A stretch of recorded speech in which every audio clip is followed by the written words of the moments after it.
I walked into my mom's birthday party and realized something awful. I wasn't supposed to be there. The table was already set, floral centerpieces, wine glasses, catered food being plated on real china. My mom was mid-laugh, leaning toward Marissa, my brother's wife, like they were old college roommates. Evan glanced up and did a double take when he saw me. Marissa stood slowly, smiling like she just found a cockroach in her Airbnb. "Oh. Claire," she said, blinking. "We didn't know you were coming." I blinked back. "It's Mom's birthday." She gave me the kind of smile you give someone you're about to fire. "Right. It's just that we were keeping it small. Immediate family only." Immediate family. And just like that, the ache in my chest clicked into something colder. Not rage. Not yet. Just realization. I was holding a gift bag, a handmade photo album I'd spent 2 days building. I'd scanned all of Mom's old Polaroids, added captions, even got a local print shop to bind it like a keepsake. Marissa took it gently from my hands. "This is sweet. We'll give it to her later." Behind her, Mom kept chatting, laughing with Marissa's cousin like nothing had happened. The woman who once cried when I got her flowers in college didn't even glance my way. And Dad? Nowhere in sight. "I'm just gonna step out," I mumbled. I drove home in silence. Sat in my car in the driveway with the engine off. I didn't cry. Not yet. But the next morning, I woke up to a text from Mom. "You really embarrassed Marissa last night. She worked so hard to make that dinner special." No apology. No explanation. Just blame. I was still staring at the screen when the Facebook notification popped up. Marissa had posted a photo album titled, "A Real Family Dinner. Grateful for the people who matter most."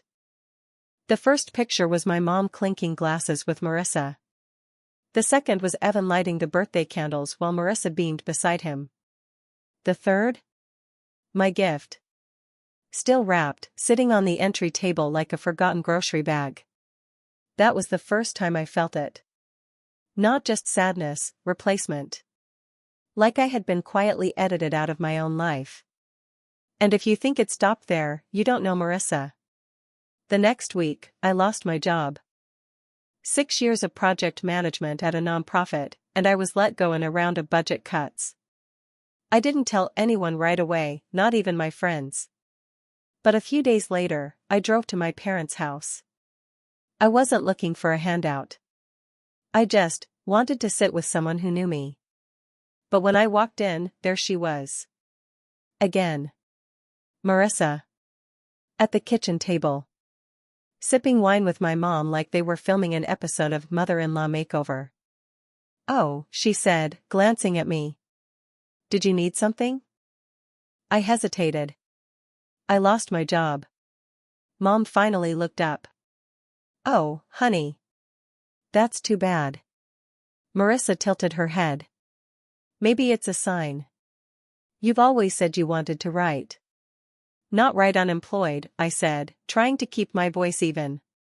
Evan walked in carrying groceries, gave me a quick nod, and went straight to unpacking. No hug. No what happened. Just business as usual.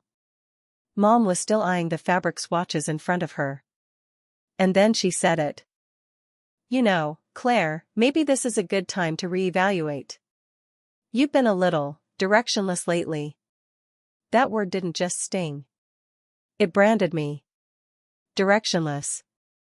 The girl who held the family together for years, babysitting Evan's kids, planning holidays, running errands, organizing Dad's retirement party, now labeled a drifter because I didn't have a husband or a baby shower to show for it. I left without saying goodbye. Again. I went home. Closed the blinds. Sat on the edge of my bed in my coat for 20 straight minutes. I didn't post about it. I didn't call anyone. I just stared at my phone, wondering when exactly my family decided I didn't belong anymore. Then came the text that sealed it.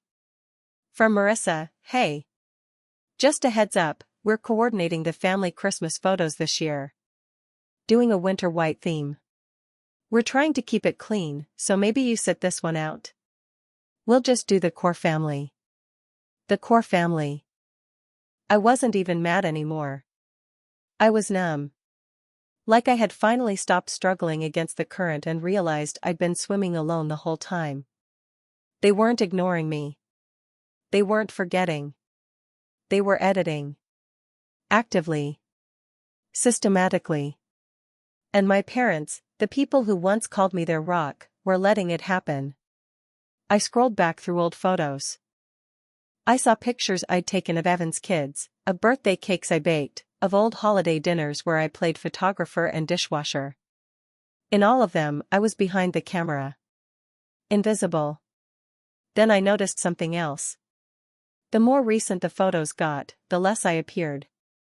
Until I wasn't in them at all. And when I looked closer, really looked, I saw the captions.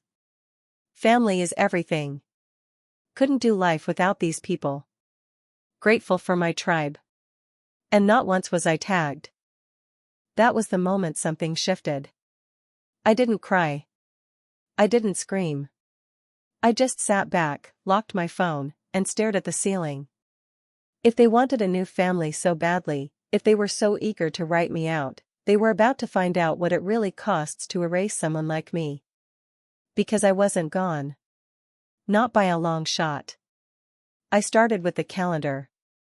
The shared family calendar, the one I'd created 5 years ago and kept updated with birthdays, dinner plans, doctor appointments, holiday meals, and reminders like don't forget mom's allergy meds or pick up red wine for Marissa. It was still syncing to my phone. I opened it up, stared at the pastel boxes filled with events I wasn't invited to anymore, and quietly deleted myself. No announcement. No text saying I was leaving. I just removed my access, erased every note I'd added over the years, and watched the screen go blank. Then I opened the shared Google Drive folder we used for holidays, the one filled with old photos, meal planning spreadsheets, wish lists for the nieces and nephews, and scanned copies of family recipes. I deleted the ones I'd uploaded. All of them. Not out of spite. Just clarity. If they were going to pretend I hadn't been there, I figured I might as well act accordingly. After that, I unplugged the cheap plastic storage bin under my bed, the one filled with Christmas ornaments from childhood, my dad's old Polaroid camera, and the old VHS tape of Evan and I building our first snowman. I packed the whole bin into my car and drove it to a storage unit 15 miles away. When the attendant asked how long I'd be storing it, I told him, indefinitely. The next morning, I changed my number. I didn't text anyone to say so. I didn't post about it. I just let it happen quietly, like a tide going out. By the end of that week, my voicemail inbox was empty and the family group chat had moved on without me. I went offline. Deleted Instagram, archived my Facebook account, turned off LinkedIn notifications, and scrubbed the old blog I'd started during my freelance years. Not to hide. Not because I was ashamed. Because I was done leaving breadcrumbs for people who never followed them anyway. At first, the silence was almost too quiet. The kind of quiet that amplifies your own breath, your own thoughts. It made me restless in a way I hadn't expected. So I went for walks. Long ones. Past places I used to live. Past the church where Marissa and Evan got married. Past the grocery store where I'd once run into Mom buying 3 cakes for Marissa's birthday but never remembered mine. I walked until my legs hurt and then walked some more. One afternoon, I stopped into the bakery near their old apartment. I hadn't been there in years. The woman behind the counter looked up and squinted like she was trying to place me. Then she said, "You used to come in every Sunday, always ordered the cranberry muffin." I smiled, not unkindly. "I still do," I said. "You just stopped looking." She blinked, and I walked out before she could say anything else. That was the first time I realized I hadn't disappeared, they had just trained themselves not to see me. Still, that night, I broke. I was standing at my kitchen sink rinsing out a glass, watching a stream of water hit the drain, and I don't know what snapped, but suddenly I was on the floor, hands shaking, breath shallow. It wasn't loud or dramatic, it was quiet, tight, ugly. A panic attack, I guess. I hadn't had one since college. I couldn't move. Couldn't catch a full breath. All I could think was, what if they're right about me? What if I am forgettable? I almost texted my mom. I typed out a message, stared at it for a long time. I know you think I'm broken, but I'm not. I'm just tired of bleeding where no one notices. I hovered over send. Then I deleted it. Instead, I scheduled a therapy session. Dr. Ahmed was one of those therapists who didn't offer tissues or coddling. She asked sharp questions. Held eye contact like a spotlight. The first session, I told her everything. The party. The photo album. The Christmas text. The Facebook captions. She nodded along until I reached the part about the breakdown rumors, how Marissa told the book club I was struggling emotionally and my mom told her neighbor I was going through something. That was the part that made my voice go flat. Sounds like you got voted off the island, she said dryly, scribbling something in her notebook. Except they're still using your recipes and sleeping in the hut you built.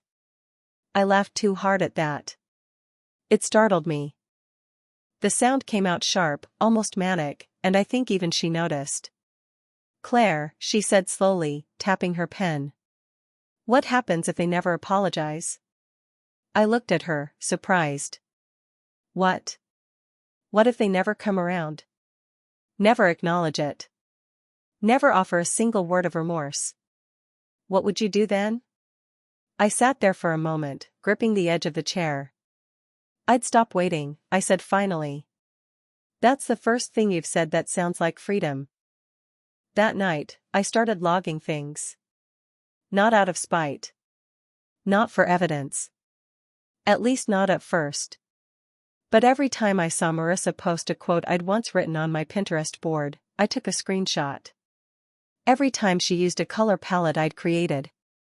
Every time she mentioned humble beginnings or growing her brand from nothing, I clipped it and saved it to a folder. I didn't name the folder Revenge or anything dramatic. I called it Continuity. Quietly. Unremarkably. A month later, I got invited to a small gallery opening. A coworker's cousin was showing her mixed media work. I had nothing else to do. I wore a dark green coat I hadn't touched in years and did my hair for the first time since last summer. When I walked in, the room was small, warm, full of soft chatter and free wine. I wasn't expecting to see anyone I knew. But near the back, standing beside a piece titled Inherited Noise, I saw someone from Marissa's circle, a woman who'd been a bridesmaid, I think.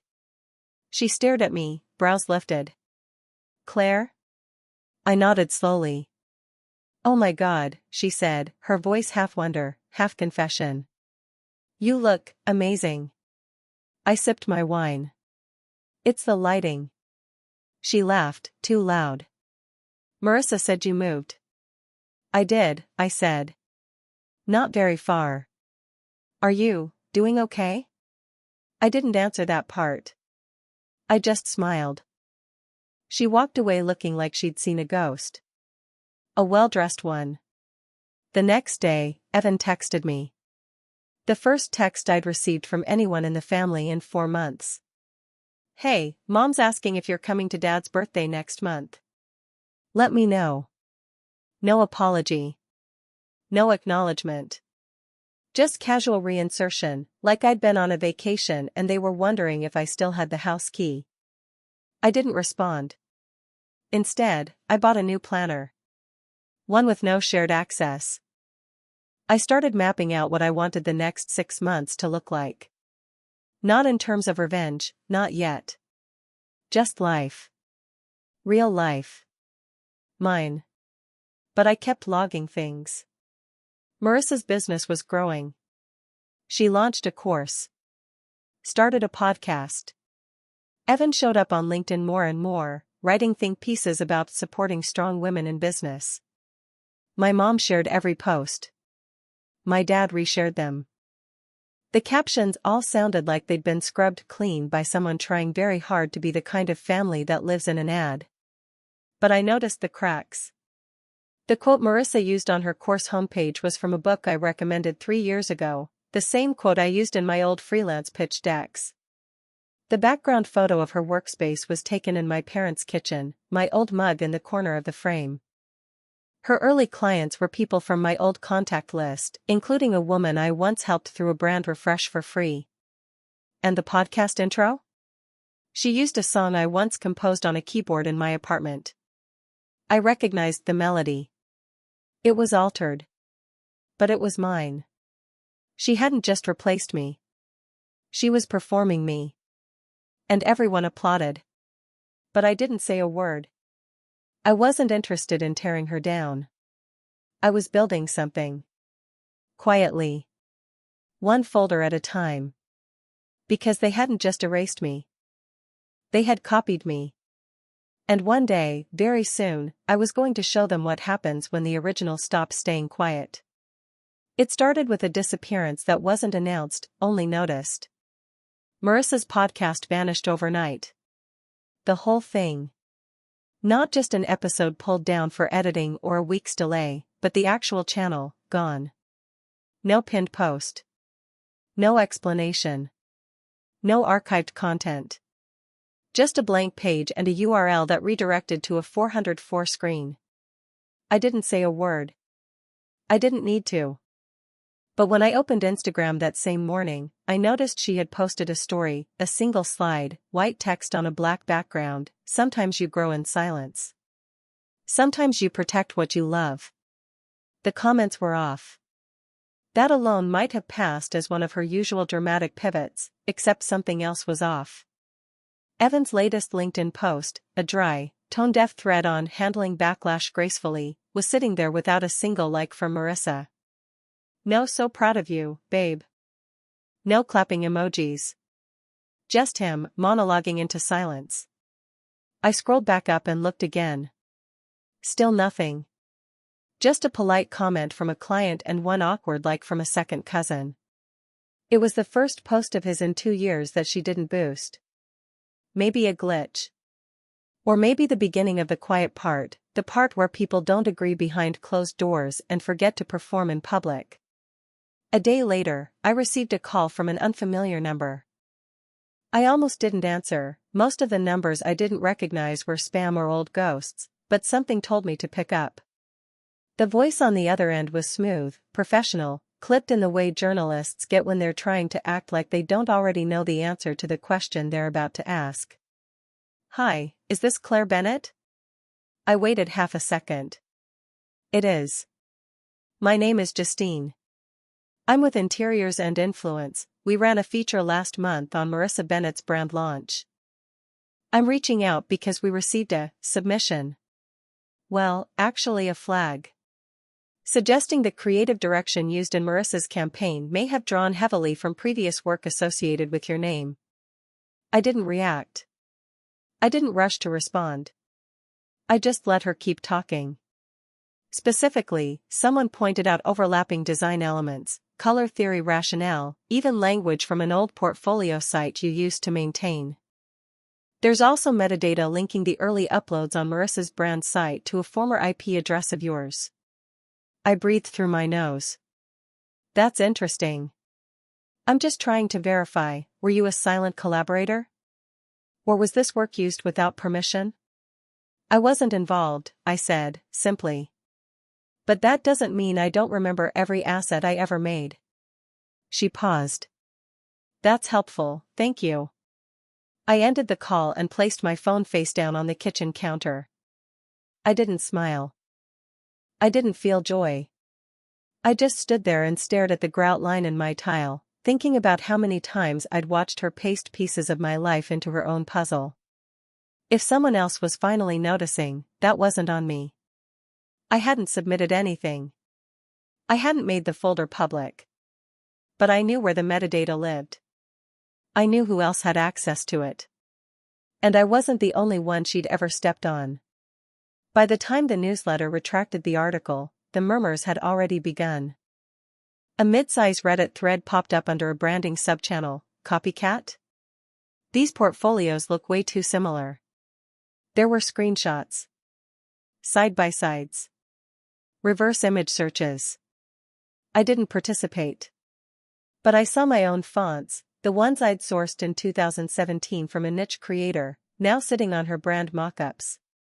Even the tagline she'd used in her digital course, "Design is identity.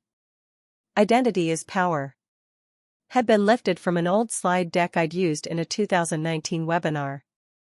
The overlap was undeniable. Still, I said nothing. But people were starting to whisper.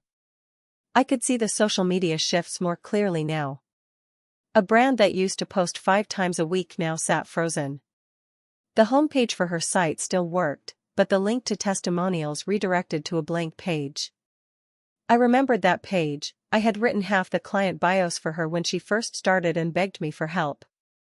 The fact that 2 testimonials disappeared entirely within a day, one replaced by a single sentence that read, "No comment," told me someone had reached out to them, too. I hadn't created a burner account. But I knew someone who might have remembered how she treated them. That week, I ran into Marissa's friend at the coffee shop near my old apartment. I hadn't meant to, I just wanted a cranberry muffin and to sit in a place where no one knew who I used to be. She turned as I approached the pickup counter, and I saw her register me before she said anything. Her smile was polite, brittle. "Claire. Wow. I didn't know you still lived around here."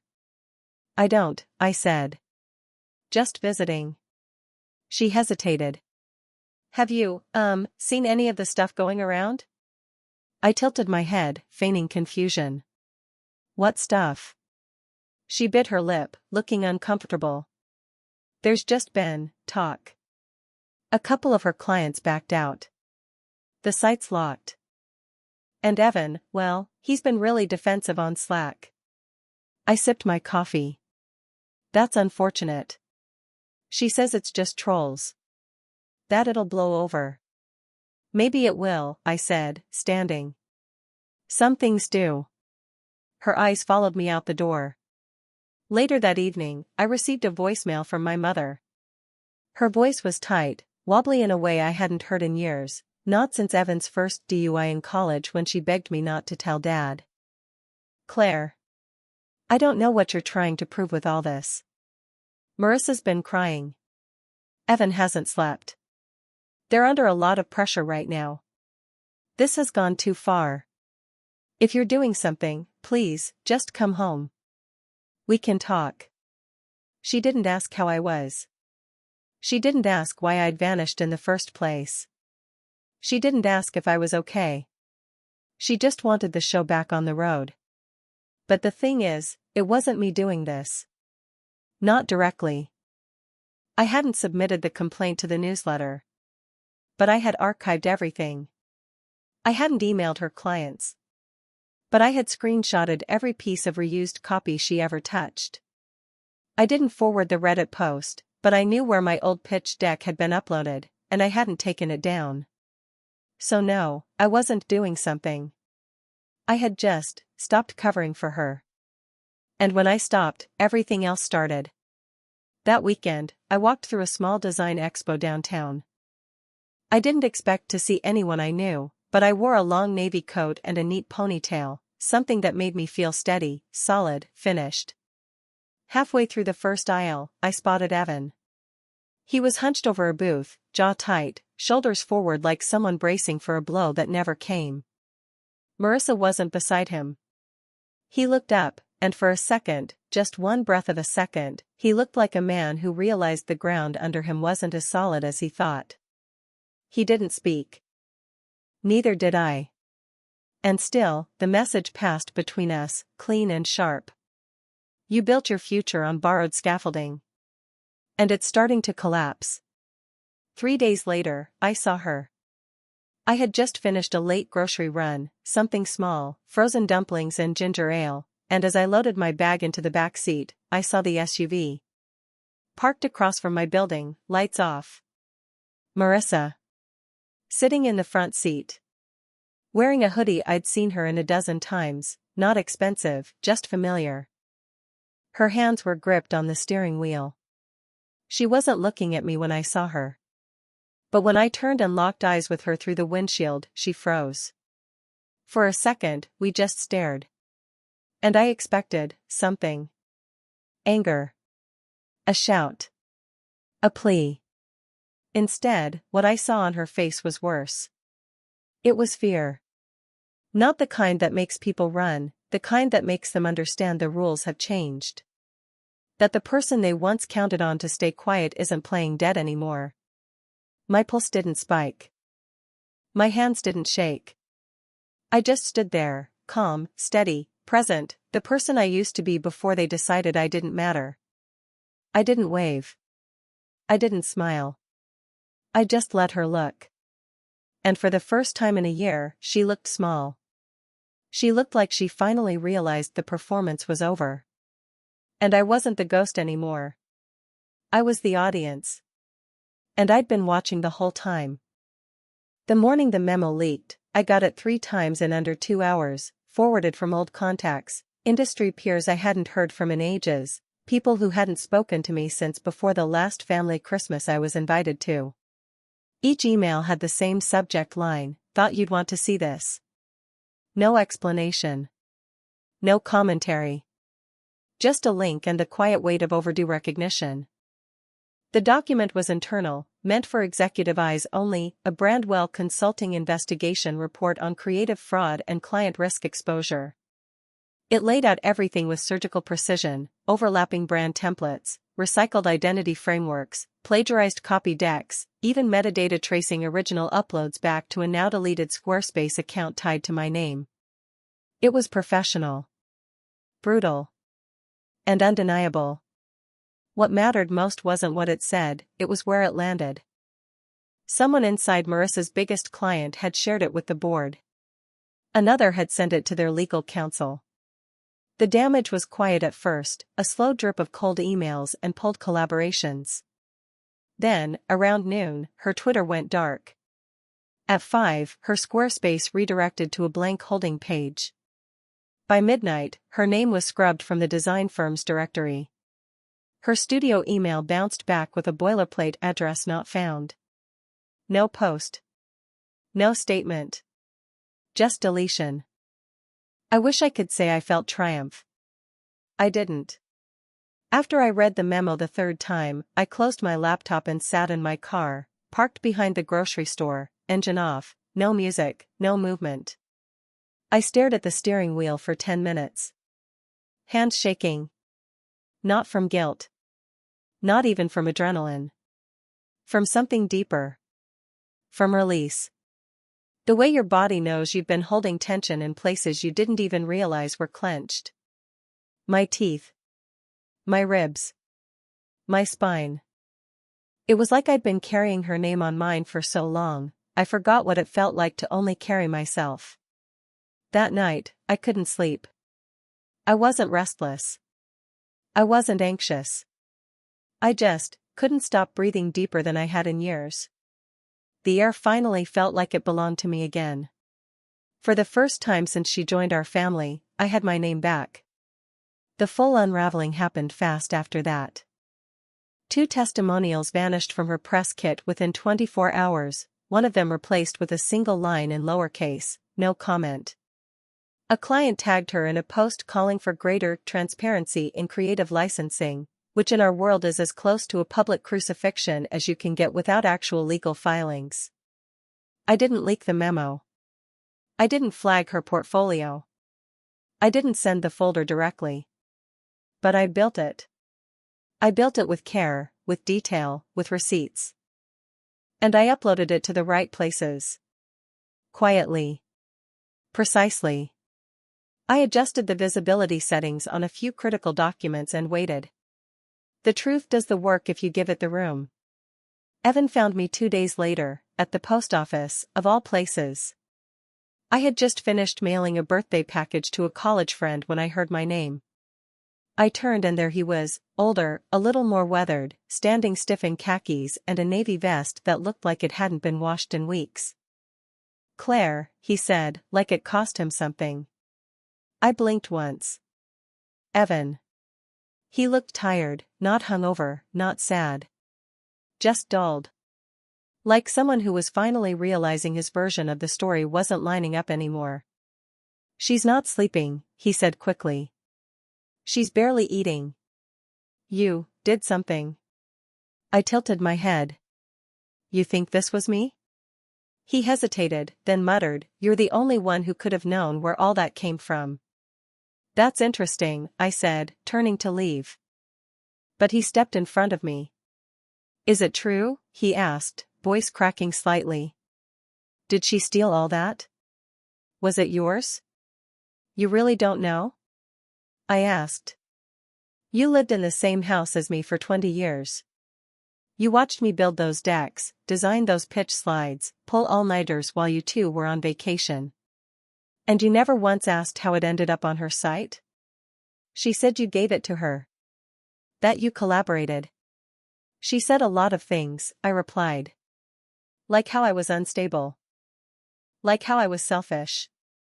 Like how I didn't show up to Mom's birthday because I was jealous. He opened his mouth, but I didn't let him speak. You know what you lost, Evan? You didn't lose a studio. You didn't lose a wife. You lost a mirror. And now you're finally seeing what's left. He looked stricken. I let him sit in it. She says she cried for days, he said, like that was supposed to win me back. So did I answered. But nobody told me it mattered. When I walked out, I didn't look back. I wish I could say it felt like revenge. It didn't. It felt like ending a lie. 2 nights later, my mom sent me an email. Not a call. Not a message. An email. The subject line was checking in. It read like a PR note, vaguely warm, oddly impersonal, and just intimate enough to suggest guilt without admitting it. She said the family had been thinking about me and that she hoped this recent stress hadn't disrupted my work. There was no mention of Marissa. No mention of Evan. Just a careful suggestion that, perhaps, we should reconnect. I left it unread. Some bridges don't need to burn. They can just stop being roads. The last time I saw Marissa, it wasn't on a screen or through the filter of some follower count she no longer had. It was aisle 7 at the grocery store. She was standing in front of the freezer section, holding a pint of oat milk ice cream. Sunglasses on. Hoodie up. Hair tied back into a messy knot. She looked smaller. Not fragile, just less inflated. Less like the curated version of herself she'd worked so hard to project. More like someone walking around with static still clinging to her after the fall. She saw me before I saw her. And for the first time, she didn't look at me like I was a threat, or a memory, or a ghost. She looked at me like I was the reckoning. I stopped for a second. Not long. Just enough to let the moment breathe. I used to picture this 1,000 ways, I said quietly. None of them were this quiet. She didn't speak. I didn't wait. I kept walking, slow and measured, like someone who'd already finished the story and was just flipping through the final pages. I didn't feel proud. Just done. Like I had turned the last page of a book I didn't ask to be written in, and now I finally got to put it down. She built a career on my voice. She used my work to replace me. She tore down everything I was, so she could step into it like a costume. All I did was stop hiding the receipts. The rest? That was just gravity.